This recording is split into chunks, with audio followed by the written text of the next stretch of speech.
Governor মহোদয় থেকে শুরু করে ওনাদের পিউন পর্যন্ত একজনও মুফতি নাই যিনিরা শরিয়া আইন জানেন। যে আপনি ব্যাংকিং করতে দিলেন ইসলামিক শরিয়া আইনের বিধান মতে, একজন লোকও নাই, তো ব্যাংকটা চলবে কিভাবে? আর শরিয়া আইনও করলেন না। উপরন্তু দেখুন, আমার কাছে যেহেতু 2082 সনে ব্যাংক করলেন আর 2009 সনে বাংলাদেশ ব্যাংক একটা গাইডলাইন দিলেন, সেই গাইডলাইনে ওনাদের একটা টপিকস আছে। ওনারা বলছেন যে ওনাদের এই টপিক্সের মধ্যে বলা আছে conversion of conventional commercial bank into Islamic bank. এখন মুসলমানের জন্য গরুর মাংস হালাল, তাও যদি আল্লাহর নামে জবাই করে, আর শুকরের মাংসকে শুকরকে 1000 বার করে লক্ষ কোটি বার আল্লাহর নামে জবাই করলে হালাল হবে না। এখন যেখানে নাকি একটা সুদী সিস্টেম কখনো ইসলামিক দর্শনে আসতে পারবেন না, তার মানে এটা হলো যে গরুর মাংসকে যদি একটা বড়ার মতো বানানো হয় আর শুকরের মাংস যদি বড়ার মতো বানানো হয়, তো ওই আপনার শুকরের মাংসের বড়াটা কিন্তু হালাল হবে না। ঠিক সেরকম ভাবে এই সুদী ব্যবসাটারই একটা রূপ দিয়েছেন ব্যাংকিং ব্যবসা। এখন তার মানে হলো তারা যে বলতে চাচ্ছে যে বর্তমান ব্যাংক যেটা নাকি দেশের কোডিফাইড ল দিয়ে চলে, ব্যাংকিং ল দিয়ে চলে, সেই আইন দিয়েই শরিয়া ব্যাংক চালাচ্ছে, যার মধ্যে ইসলামের শরিয়ার কিছু নাই। যেমন উদাহরণ হিসেবে বলা যায় যে হোমিওপ্যাথিক ডাক্তারের কাছে অ্যালোপ্যাথিক ডাক্তারের করতে দিয়েছে, এরকম একটা অবস্থা। তো এটা কেন করছে? মূলত একটা গ্রুপ ইসলাম বলে ইসলামের নামে এই মূল্যকের অর্থকে নিয়ন্ত্রণের জন্য তারা কাজটা করেছে। তার রেজাল্ট আপনাকে যদি আমি একটু বলি, নর্মাল ব্যাংকে ধরুন 100 টাকা আপনি ঋণ করতে গেলেন, তখন তাকে বলল যে ঠিক আছে প্রথম বছর আপনার 14 টাকা দিবেন, আবার দ্বিতীয় বছর 100 টাকার 14 টাকা 114 টাকার উপর হয় 16 টাকা, 30 টাকা হয় ব্যাংকের গ্রস ইনকাম। সে 30 টাকার থেকে 10 টাকা যদি ব্যাংকের অফিস খরচ, কর্মকর্তা বেতন যা, বাকি থাকে 20 টাকা। এইটা হলো ব্যাংকের নেট ইনকাম। সেই নেট ইনকাম থেকে 42.5% সরকারকে ট্যাক্স দিতে হয়, যে ট্যাক্সের টাকাতে সরকার দেশটাকে চালান।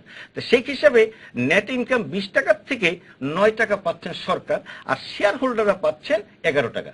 আবার শেয়ার হোল্ডারদের পার্সোনাল ট্যাক্স আছে, সেখান থেকে কম বেশি 1 টাকা যদি সরকার ঘরে চলে আসে, তো মোটামুটি 30 টাকার 3টা ভাগ, 10 টাকা হলো ব্যাংকের খরচ, 10 টাকা হলো সরকারের, আর 10 টাকা হলো শেয়ার হোল্ডারদের। ঠিক অনুরূপ ভাবে ইসলামিক ব্যাংক ও হিসাব মতেই তারাও 100 টাকার প্রথম বছর নেন 14 টাকা। যেমন কেউ বললো আমি সিমেন্ট কিনবো, আপনি 100 টাকার একটা রসিদ নিয়ে আসেন, এই 100 টাকার রসিদ থেকে 114 টাকার দাম ধরে তারা প্রথম বছর 14 টাকা প্রফিট নিচ্ছেন, এটাকে বলে প্রফিট। ভদ্রলোকের টাকাটা ফেরত দিল না, দ্বিতীয় বছর তারা আবার নিল 16 টাকা, ওই নর্মাল ব্যাংকের মতোই। এখানে আবার ফতোয়া দিলেন যে এই যে দ্বিতীয়বার যেটা নিল এটা হলো কম্পেনসেশন, তার মানে এটা হলো জরিমানা। এখন জরিমানার আবার একটা ফতোয়া দিলেন, জরিমানার টাকাটা যেহেতু ইরেগুলার ইনকাম, এটা ব্যাংকের গড়ে গেলে ব্যাংকের টা নাপাক হয়ে যাওয়ার সম্ভাবনা আছে। তো সেই জন্য তার জরিমানার টাকাটা ব্যাংকের গড়ে না নিয়ে নিচ্ছেন তারা 30 টাকা, ব্যাংকের গড়ে দেখাচ্ছেন 14 টাকা, আর জরিমানার টাকা সরাসরি ব্যাংক ফাউন্ডেশনের কল্যাণের উজাতে নিয়ে যাচ্ছে। তো এখন যে 14 টাকা যে নিল, ওইখানে যেমন 10 টাকা খরচ, তাদের এখানে 10 টাকা খরচ গেল, পরে নেট ইনকাম ওইখানে থেকে 20 টাকা, এখানে থেকে 4 টাকা। 4 টাকা থাকাতে 4 টাকাকে ওইখানে যখন 20 টাকা করলো, এখানে 4 টাকাকে 2 টাকা দিল সরকারকে, 2 টাকা দিল শেয়ার হোল্ডারদেরকে বা অন্য যারা জড়িত ছিল। সরকার কম পেল, শেয়ার হোল্ডারও কম পেল। ফলে ওই সুদী ব্যাংকেতে সরকার পাত 10 টাকা আর ইসলামী ব্যাংকেতে সরকার পাত 2 টাকা। আমি উদাহরণ হিসেবে যে বলছি, তাতে এখানে সরকারের লস ছিল 8 টাকা। অনুরূপভাবে শেয়ার হোল্ডারদেরকে ওইখানে পাইতো 10 টাকা, এখানে 2 টাকা, 8 টাকা লস। এই 8 টাকা লস করে 16 টাকা, 100 টাকা 2 বছরে 16 টাকায় ব্যাংক ফান্ডে চলে গেল। আর এই 30 বছরে ডক্টর বারাকাত সাহেব যে বলেছেন যে এই সমস্ত একটা ইসলামের নাম ব্যবহার করে এইভাবে গত 30 বছরে 90,000 কোটি টাকা তারা নিয়ে গেছেন। এই টাকা দিয়ে এই টাকা কোথায় গেল আমরা আরো আলোচনা করবো। একজন দর্শক করছেন তার প্রশ্ন নিয়ে, আমরা বিরতিতে যাব। কি দর্শক, আপনার নাম বলে প্রশ্ন করুন। আমার নাম আবু ইসহাক, আমি কুষ্টিয়া থেকে বলতেছি। জি বলেন। তো আমার প্রশ্নটা হচ্ছে যে ইসলামী ব্যাংক বলে যে আমরা আসলে সুদ খাই না, তাহলে তারা যদি সুদ না খায় তাহলে তাদের এত বড় ব্যাংক চালায় কি করে? ধন্যবাদ আপনাকে, আপনার প্রশ্ন বোঝা গেছে যে সুদ খায় না তাহলে ব্যাংক চালায় কিভাবে। এই বিষয়টা নিয়ে আমরা আলোচনা করবো একটা বিরতির পর। সুপ্রিয় দর্শক, আমাদের সঙ্গে থাকুন। রাজ্জাক ফোন করেছিলেন, যে উনি বলেছেন যে সুদ নেয় না ইসলামী ব্যাংক দাবি করে থাকে, তাহলে তাদের কিভাবে তারা প্রাণা করে বা তাদের ব্যয় কিভাবে নির্বাহ করে, এই বিষয়ে যদি আপনি বলেন। এটার জবাবটা এইভাবে দেওয়া যায় যে আপনি সোনালী ব্যাংক বা যে কোনো ট্রেডিশনাল ব্যাংকে 1 লক্ষ টাকা ফিক্সড ডিপোজিট রাখবেন এবং ইসলামী কোনো একটা ব্যাংকে 1 লক্ষ টাকা ডিপোজিট রাখবেন। 1 বছর শেষ হয়ে গেলে দেখবেন যে সোনালী ব্যাংক আপনাকে যত টাকা ফেরত দিয়েছে ইসলামী ব্যাংকও তাই আছে। শুধু নামটা ওই শুধু নামটা এরা হয়তো সুদ বলে বা প্রফিট বলে, ওনারা অন্য একটা আরবিটারিতে কিছু একটা বলেন। তো কাজেই এগুলো তো ধোঁকাবাজি। আসলে দুজনেই যখন একই টাকা ফেরত দিচ্ছেন, কাজেই মানে ইনপুটও সমান আউটপুটও সমান, তাহলে জিনিসটা এক, এই দুটোর মধ্যে কোনো তফাৎ নাই। কাজে বোঝা যাচ্ছে যে তারা যে নামই বলুক না কেন, তারা সুদ যদি না বলি প্রফিট তারা খান, এবং যদি তাদেরটা প্রফিট হয় তাহলে সোনালী ব্যাংকেরটা প্রফিট। কাজে এই দুটোর মধ্যে কোনো তফাৎ নাই। এটি আরেকটি ব্যাপার আমি বলবো যে আমরা যেটা আপত্তি করছি, আমি আপত্তি করছি, সেটা হলো যে যেটা ইসলাম নয় সেখানে ইসলাম ব্যবহার করলে মুসলমানদের সঙ্গে প্রতারণা করা হয়। সেই জন্য কিন্তু যে ব্যাংকিং তারা করছেন সেটাকে কিন্তু আমি ক্রিটিসাইজ করছি না। তারা সেটা একটা নতুন জিনিস আবিষ্কার করেছেন, ভালো, এটাকে কল্যাণমুখী ব্যাংক নাম দেন, প্রাচ্যের ব্যাংকিং বলতে পারেন, বা ইভেন মুসলমানদের ব্যাংকিংও যদি বলেন আপত্তি নাই। কিন্তু কারণ মুসলমান হলে সব ইসলামিক এমন কোনো কথা না। ইসলামে এই জন্য বলা যাবে না, যেহেতু প্রফেট এই ব্যাংকিং করতে বলেনও নাই, করেনও নাই, এটা বেদাত। সেই জন্য এটা বেদাতি ব্যাংক, এটা ইসলামী ব্যাংক নয়। এবং ইসলামের নামে যে এইভাবে নাম ব্যবহার করে মানুষকে, সাধারণ মানুষকে ধোকাই দেওয়া হচ্ছে এবং সাধারণ মানুষকে আকৃষ্ট করার কারণেই দেখা যায় অন্যান্য ব্যাংকও এখন ইসলামী ব্যাংকিং বা ইসলামী ব্যাংকিং শাখা রাখার দিকে ঝুঁকছে। এটা যত না ইসলামের প্রতি আকৃষ্ট হওয়া, তার চেয়ে বেশি লাভের প্রতি আকৃষ্ট হওয়া, মানে গ্রাহক ধরার জন্য। তো এটিকে মার্কেটিং এর কাজে ব্যবহার করা, এটা আমি মুসলমান হিসেবে খুব কষ্ট পাই। সেই জন্য বলবো আপনারা অল্টারনেটিভ, এটা বিকল্প ব্যাংকিং বলেন, প্রাচ্যের ব্যাংকিং বলেন, এমনকি মুসলিম ব্যাংকিং বললে আমার আপত্তি নাই, কিন্তু ইসলাম ব্যাংকিং বলবেন না, এতে ইসলামের অবমাননা হয়। জি জনাব আফজাল, আপনি যেটা বললেন যে এই শরিয়া মোতাবেক পরিচালিত ইসলামী ব্যাংক, কিন্তু আপনি বলছেন শরিয়া আইনি হয়নি, তাহলে কিসের ভিত্তিতে চলছে? শুনে দুঃখজনক আরো সত্য, যেমন বাংলাদেশের অন্যান্য যে ট্র্যাডিশনাল ব্যাংক চলে বাংলাদেশে কিছু কোডিফাই অ্যাক্টের মাধ্যমে, আর তিনিরা একটা শরিয়া কাউন্সিল করেছেন, সোসাইটি অ্যাক্টের বিধান মতে জয়েন্ট স্টক কোম্পানিতে রেজিস্ট্রেশন একটা সমিতি করছেন। এই সমিতি করে তাদের নিজস্ব কিছু লোককে দিয়ে একটা শরিয়া কাউন্সিল করে তাদের ফতোয়া দিয়ে চালাচ্ছেন। আরো কি জানেন, ওনারা তো বেশিরভাগই তো বাংলা পড়ছেন, আরবি পড়ছেন, আর তাদের সবকিছু লেখালেখি থাকবে ইংলিশে, তারা কিছু বোঝে না, খালি দস্তখত দেন আর খালি খামটা নিয়ে থাকে। এই শরিয়া কাউন্সিল যে তারা যেটা করছে, এর সাথে সরকারের কোনো নিয়ন্ত্রণ নাই। 16 কোটি লোকের টাকাকে তারা নিয়ন্ত্রণ করছেন, আর তারা নিজস্ব একটা প্রাইভেট সমিতির মাধ্যমে শরিয়া কাউন্সিল কাজ করছেন। এই যে আজকে যে দেশের যে সেদিন আমি দেখুন, আমি একটা পত্রিকায়, এই যে একটা বড় পত্রিকা উঠছে যে লক্ষ্মীপুর জেলাতে 3.5 কোটি টাকা তাদের ইনভেস্টমেন্ট আছে, কিসে? হাউজিং, কোচিং, ক্লিনিক, তারপরে কিন্ডারগার্টেন স্কুল ইত্যাদি ইত্যাদিতে 3.5 কোটি টাকা। আপনি শুধু লক্ষ্মীপুর জেলার কথা বলছেন, কিন্তু আমরা যদি একটু যদি গত বছর ইয়েতে যাই, সারা ঢাকা শহর বা চিটাগাং ইসলামী ব্যাংক লিমিটেডের টাকায় আলোকসজ্জা করা হয়েছে, T20 ইসলামী ব্যাংকের অর্থায়নে পুরো ঢাকা শহর সাজানো হয়েছে, আপনার সরকার সেটা নিয়েছে। এইটাকে আপনি সরকার এখানে বলতে গেলে কি জানেন, আমার মা ছিল বাঙালি, আর মুসলমান বাঙালি, আমার বাবাও ছিল। আমি পারিবারিক পরিবেশ থেকে ইসলামের মৌলিক বিষয় শিখছি। এবার আমাদের বয়সে আমরা যারা আছি, মাদ্রাসায় পড়ি নাই, আমরাও ইসলামকে ভালোবাসি, নবীকে ভালোবাসি, নবীর প্রতি প্রেম আছে। আমাদের মতো শিক্ষিত সচেতন রাজনীতিবিদ, সুশীল সমাজের লোকদেরকে তারা ফাঁকি দিচ্ছেন, ইসলাম বলে যে আপনারা ব্যবসা করবেন, আর এটা তো খুব ভালো ব্যবসা বলে দেখছে লাভ বেশি। তারাও সেই ইসলামের খাতিরে, নবীর খাতিরে ব্যবসা করতে গেছে, কিন্তু সেখানে পুরাটা হলো সুদী ব্যবসা। সুদী ব্যবসার প্রমাণে যেমন আমি লক্ষ্মীপুরে দেখলাম 3,500 টাকা, তাতে 64 জেলায় হয় প্রায় 2,34,000 কোটি টাকা এই হিসাবে। এটা হলো ইনক্লাবের একটা হিসাব। তাতে সরকারের বাজেট হলো 1,92,000 টাকা, আর তাদের ইনভেস্টমেন্ট হয়েছে। এই টাকাটা কোথায় পাইলো? এই টাকাটা পাইছে ওই যে আমি প্রথম একবার হিসাব, এখানে এক হিসাবটা যদি আমার হাতের লেখা, যদিও এটা এই অবস্থাতে আছে, এই হিসাবটা হলো ওই যে কম্পেনসেশনের অজুহাতে সরকারকে ফাঁকি ট্যাক্স কম দিয়া, শেয়ার হোল্ডার কম দিয়া, ব্যাংকের বাইপাস করে তাকে তাদের দলীয় কিছু লোকদেরকে ব্যবসা বাণিজ্য করে 16 কোটি টাকার নির্যাস নিয়ে 4-5 লাখ ছেলেপেলেদেরকে এই ক্যাডার বানাইয়া এই দেশের অর্থনীতির 1/3 তাদের নিয়ন্ত্রণে নিয়ে গেছে। আর এই নিয়ন্ত্রণের মাধ্যমে দুঃখজনক হলো সত্য, আমাদের কোরআন হাদিসের ব্যাখ্যা বলতে তারা ভুল করছে। আজকে তারা শরিয়া ভিত্তিক ব্যাংক বলছে, কিন্তু সেখানে শরিয়ার কিছু নাই।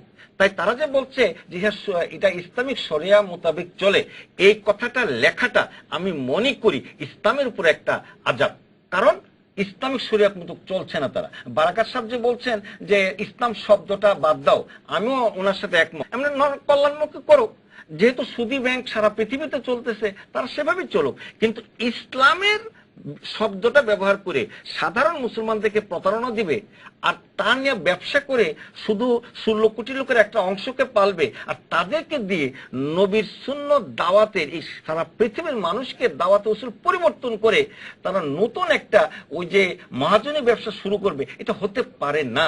তাই আমি দাবি করব আজকে আপনার চ্যানেলের মাধ্যমে অতি সত্বর এই ইসলামী ব্যাংক সহ তাদের যত প্রতিষ্ঠান আছে, যেহেতু মানুষ সেটা আটকা পড়ে গেছে, তাই এই ব্যাংক প্রতিষ্ঠানগুলোকে গভর্নমেন্ট একটা কমিটি করে তার নিয়ন্ত্রণের জন্য একটা গাইডলাইন তৈরি করা দরকার। আর তাদের এই জিনিসগুলো বুঝে এরকম কিছু বিজ্ঞ ওই কওমি মাদ্রাসার উলামায়ে কেরামকে নিয়ে, আলিয়া নেসার উলামায়ে কেরামকে নিয়ে, হক্কানি উলামায়ে কেরামদেরকে নিয়ে এই শরিয়া বিষয়টা কি এবং তাদের জন্য একটা ডেস্ক যেন কমপক্ষে করে, আর শরিয়া কোর্টটাও যেন করে, আর এদের ওই শরিয়া কাউন্সিলটা যেন দ্রুত বাতিল করা হয়, করে সরকার একটা প্ল্যাটফর্ম যেন করে। জনাব ইব্রাহিম খালেদ, আপনি কি বলবেন? যে জনাব আফজাল যেটা বললেন যে এইটা করা উচিত, আপনি এই বিষয়ে কি বলবেন? আপনি নিজে তো এগ্রি করি। আগে আমি প্রথম বলেছি যে ইসলামী কথাটা বাদ দিতে হবে, কারণ ইসলাম আমাদের ধর্ম, ইসলামের প্রতি আমার কাছে কমিটমেন্ট আছে। কাজেই যখন ইসলামের নামে ইসলামী কাজ করা হয়, আমি বললাম এটা বিদআতি কাজ ইসলামের নামে করছে, এটা তো ঘৃণ্য কাজ। তারা আল্লাহর কাছে দায়ী থাকবেন, কারণ তারা প্রফেটের কাছে দায়ী থাকবেন, কারণ প্রফেট যেখানে এই ব্যাংকিং করেন নাই, কারণ তিনি যেটা করেন সেটা ইসলামী হতে পারে না। কাজে বিদআতকে ইসলামী বলাটা এটা অন্যায় কাজ। সেই জন্য আমি ওনার সঙ্গে একমত, ইসলামী নাম পরিবর্তন করে। হ্যাঁ, আমি চাই যে ব্যাংকিংটা উঠে যাওয়ার দরকার নাই, এটা একটা বিকল্প ব্যাংকিং। আমরা পাশ্চাত্যকে বলবো তোমরা উদ্ভাবন করেছিলে ব্যাংকিং, সংস্কার করে নতুন ব্যাংকিংকে, এটাকে আমরা কল্যাণমুখী ব্যাংকিং বলতে পারি, আমরা এটাকে প্রাচ্যের ব্যাংকিং বলতে পারি, এইভাবে একটা নাম দিয়ে আমরা একটা বিরতিতে যাব। বিরতির আগে, বিরতির পরে সেটা চালু করবো। বাংলাদেশ ব্যাংক কেন পারছে না ইসলামী ব্যাংক যদি শরিয়া মোতাবেক পরিচালিত বলে থাকে, বা ইসলামী ব্যাংকের যে অর্থায়ন, জঙ্গি অর্থায়ন হয়ে থাকে, যে অভিযোগ করা হয়ে থাকে, যে বাংলাদেশ ব্যাংক কেন পারছে না সেগুলো নিয়ন্ত্রণ করতে, এই বিষয়টি আপনার কাছ থেকে আলোচনা করবো এবং আপনারা শুনবো একটা বিরতির পর। সুপ্রিয় দর্শক, আপনারা দেখছেন সম্পাদকীয়। আমাদের সেই সম্পাদকীয় অনুষ্ঠানে আজকে আমরা আলোচনা করছি ইসলামী ব্যাংকিং, এই বিষয়টি নিয়ে। বিরতির আগে আমরা যেটা বলছিলাম যে জঙ্গি অর্থায়ন আসে এইভাবে এর মাধ্যমে একটা অভিযোগ আছে।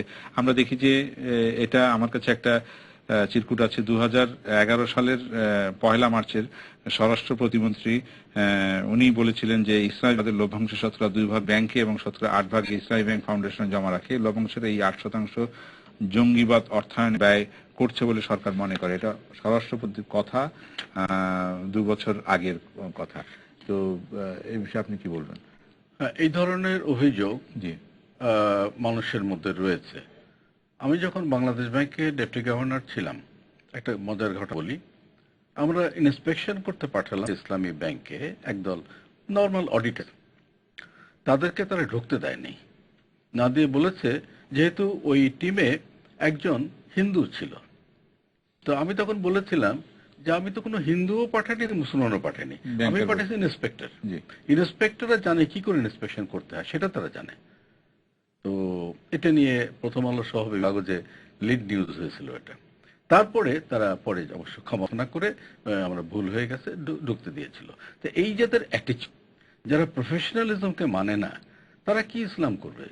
ইসলাম তো একটা নিয়মের মধ্যে চলতে হবে। তো তারা কাজ করবে, অথচ তাদেরকে ঠিক মতো কাজ করতে দেবে না। এখন এখানে আমি যেটা বলবো, তারা এই অভিযোগটা আমি ভিত্তিহীন বলতে পারছি না, এই জন্যে যে এরকম অভিযোগ শোনা যাচ্ছে। এবং একটু আগে উনিও যেটা বললেন, ইসলামী ফাউন্ডেশনের প্রধান, তারা যে টাকাটা অ্যাপ্রোপ্রিয়েট করেন না প্রফিটে, যে সেটা হালাল কিনা তারা জানেন না, সেই টাকাটি তারা অ্যাপ্রোপ্রিয়েট করতেন ফাউন্ডেশনের মধ্যে, এবং যেটা হালাল টাকা না তাতেই সেই টাকাটা হারাম কাজে অর্থাৎ এই সমস্ত বদ কাজে ব্যবহার করেও থাকতে পারেন। তো এটি নিয়ে একটি ভালো তদন্ত হওয়া উচিত। এখন যে প্রশ্ন উঠে বাংলাদেশ ব্যাংক, কিন্তু আমরা দেখি যে জঙ্গিবাদের যারা মদতদাতা, জঙ্গিবাদ যারা করেছে ফাঁসি হয়েছে, তাদের বিচার হয়েছে, কিন্তু জঙ্গির অর্থায়নের কিন্তু এখনো কোনো সুরাহা হয়নি। কোত্থেকে আসছে? সারা দেশে একসাথে সব জায়গায় 500 জায়গায় বোমা বিস্ফোরণ, বিশাল অর্থায়ন না হলে সেটা সম্ভব না। সেটার শেকড় কিন্তু এখন তো উদ্ঘাটিত হয়নি। এটা সংক্ষেপে এটাই বলবো যে টাকার শক্তি সবচেয়ে বড় শক্তি, এবং এই সরকার, রাজনৈতিক সরকার আসার আগ পর্যন্ত যাদের সাথে টাকা ছিল, অর্থাৎ যে সমস্ত বদকাজ করে, বোমা বা গ্রেনেড বিস্ফোরণ করায়, তারাই তো পাওয়ারে ছিল। তো পাওয়ারও ছিল, ক্ষমতাও তাদের হাতে। বাংলাদেশ ব্যাংকের কি সাধ্য আছে, বাংলাদেশ ব্যাংকের কতটা ক্ষমতা তাকে ধরার? এই ছিল আগের অবস্থা। এখন যেটা হয়েছে, সরকারের পলিটিক্যাল দিক থেকে হয়তো সাপোর্ট পাবেন, কিন্তু ক্ষমতা কি পলিটিক্যাল পাওয়ারের, অর্থের ক্ষমতা কি তার সাথে একটু কম? সেই অর্থ ক্ষমতা দিয়ে, এবং সেটা ব্যাপকতা, হয়তো বাংলাদেশ ব্যাংককে সম্পূর্ণ সার্থকভাবে এগুলো ধরার মতন কম্পিটেন্ট করে তোলা এবং কাজটি করানো আরো শক্তি সামর্থ্য দরকার। আমি এই ক্ষেত্রে ইসলামী ফাউন্ডেশনের যে মাননীয় মহাপরিচালককে জিজ্ঞেস করবো যে আপনি আপনার অবস্থান থেকে এই বিষয়টি কতটুকু নজরে আনতে পেরেছেন বাংলাদেশ ব্যাংকের বিষয়টি? আমি যেটা বলবো, ইসলামী ফাউন্ডেশনের অনেকগুলা কাজের মধ্যে ইসলামের মৌলিক বিষয়ে গবেষণা করা একটা বড় কাজ। তাই ইসলামী ব্যাংকিং ও অর্থনীতির উপরে আমরা একটা গবেষণা কার্যক্রম আজকে প্রায় 2.5 থেকে 3 বছর যাবত শুরু করেছি। ব্যাংকে আমাদের গবেষণাতে যখন আসলো যে তারা আসলে ইসলাম ব্যবহার করছেন, শব্দটা শরিয়ার কথা বলে, তার সাথে ইসলামের কোনো সম্পর্ক নাই, তখনই আমি আমাদের গভর্নর বাংলাদেশ ব্যাংক এবং সচিব অর্থ মন্ত্রণালয়ে আমরা চিঠি পাঠাই যে এই বিষয়গুলো তদন্ত করুন। এবং আমাদের এই চিঠিরও অনেক দিন পরে বর্তমানে সরকারের আমলে ওই ব্যাংক ফাউন্ডেশনে যে হাজার হাজার কোটি টাকা দেওয়ার যে একটা সিস্টেম ছিল, এটা আপাতত বন্ধ হয়েছে। কিন্তু বন্ধ হইলে কি হবে? 30 বছর তো ব্যাংক ফাউন্ডেশনের অর্থ কোথায় কি ব্যয় হয়েছে সেটার কি তদন্ত হয়েছে? আমার তো অবশ্যই না, বরঞ্চ তারা যে সবচেয়ে বড় কথা হইলো যে তারা যে অবৈধভাবে যে একটা শরিয়া কাউন্সিল করেছেন, তিনি সহ বিভিন্ন দেশের বিভিন্ন সংস্থাকে আমরা চিঠি দিয়েছিলাম যে আমরা এই ধরনের কাজ করতেছি। আর শরিয়া কাউন্সিলের যখন তাদের অবৈধ শরিয়া কাউন্সিল যখন চিঠিটা গেছেন, সেখানে যিনি চেয়ারম্যান দায়িত্বে ছিলেন, তিনি একসময় সেই ইসলামী ব্যাংকের চেয়ারম্যান ছিলেন, নামটা এখন বললাম না, এবং তিনি একসময় সচিবও ছিলেন, এবং সেই অর্থ মন্ত্রণালয়ের অ্যাসিস্ট্যান্ট সেক্রেটারি থেকে ব্যাংকিং সচিব ছিলেন। তিনি আমাকে রিপ্লাই দিয়ে বললেন যে যেহেতু ইসলামী ব্যাংক নিয়ে দেশের অনেক সেক্টরই গবেষণা করতেছে, তাই এই নতুন করে ইসলামী ফাউন্ডেশন এই বিষয়ে গবেষণা করার দরকার নেই, এই কথা বলে উনি আমার রিপ্লাই দিয়েছেন। তার মানে উনি নিজেও কিন্তু গবেষণা করেন। অবশ্যই আমরা করতেছি, কারণ এই দেশটাকে তো আমরা ভালোবাসি। সবচেয়ে বড় আমরা ইসলামকে ভালো, আমি তো মুসলমান। কিন্তু এখন একজন হিন্দু, বৌদ্ধ, খ্রিস্টান নিজের নামে নিজের পরিচয় চলতেছে, আর তার ইসলাম বলছে। মূলত তারা ইসলামিক দাওয়াত, ইসলামী অর্থনীতি, ইসলামী সাহিত্য, ইসলামী সবকিছু তার বিপক্ষে। তো সেই জন্য আমি মুসলমান হিসেবে আমি আমার নবীর সুন্নত বাস্তবায়নের জন্য, আর বিশেষ করে হক্কানি উলামায়ে কেরাম, মুফতি মুফাসসির যারা আছেন, কওমি লেভেলার, তাদেরকে আগায় নিয়ে আসার জন্য, আর এই সম্প্রদায় যারা নাকি ইসলামের নাম বলে ইসলামের ক্ষতি করতেছে, তাদের বিরুদ্ধে কাজ করা আমার ইমানি দায়িত্ব। এবং মল্ল তাদের বিরুদ্ধে কাজ করছে, আমি মনে করি যে এটা একটা সওয়াবের কাজ হবে। এবং সেই জন্য সকল মুসলমানদেরকে উচিত তাদের এই জিনিসগুলো জাতির সামনে তুলে ধরা, কারণ তারা ইসলামের লেবাস ধরেছে। মূলত তারা মুনাফিক, ইহুদি নাসার নিজেরা মুনাফিক, আর ইহুদিদের অর্থনীতিকে ইসলামের নাম দিয়ে বাস্তবায়ন করার এক অপচেষ্টা চাল। এবং আমি মনে করি সকলের উচিত এই বিষয়টা নিয়ে গবেষণা করা, কারণ আমাদের দেশে যারা অর্থনীতি বিশেষজ্ঞ যিনিরা আছেন, তিনিরা বেশিরভাগই ইসলামিক অর্থনীতি তাদের ইউনিভার্সিটির তারা পড়েন নাই। আর যার জন্যই বাংলাদেশ ব্যাংক বলুন আর অর্থ মন্ত্রণালয় বলুন, তারা এই জিনিসটাকে ইসলামকে ভালোবাসে কিন্তু ওই জিনিস পড়ে না, আর এই ফাঁকে তারা একটা বাণিজ্য করে গেছে। ধন্যবাদ আপনাদের দুজনকে। আজকে আসলে আমরা খুব স্বল্প পরিসরে একটু ইসলামী ব্যাংকিং সম্পর্কে বলিয়ে দর্শকদের একটা ধারণা দেওয়ার চেষ্টা করলাম। আসলে ইসলামী ব্যাংকিং বলে কোনো কিছু ইসলামে নেই, এবং এটার কারণে আসলে ব্যাংকেও একটা মানে প্রতিযোগিতা হয়, যার কারণে ব্যাংকের ব্যবসাটাও নষ্ট হয়, এবং অনেকে এরা যেভাবে ব্যাংকিং করে সেই ব্যাংকিং করতে গিয়ে টোটাল ক্ষেত্রটাকে অনেকটা নষ্ট করে। আমাদের এই বিষয়টি আসলে আমরা তুলে ধরার চেষ্টা করলাম এই স্বল্প পরিসরের আয়োজনে। দর্শকদের কিছু বলার চেষ্টা করব, দর্শকরা বুঝে নেবেন যে আমরা যেটা আমরা বুঝাতে পেরেছি কিনা, দর্শকরা বিবেচনা করবেন। আপনাদের দুজনকেই ধন্যবাদ আজকে এখানে আসার জন্য। সুপ্রিয় দর্শক, আপনারা যারা এতক্ষণ আমাদের সঙ্গে ছিলেন আপনাদেরকে ধন্যবাদ জানাচ্ছি।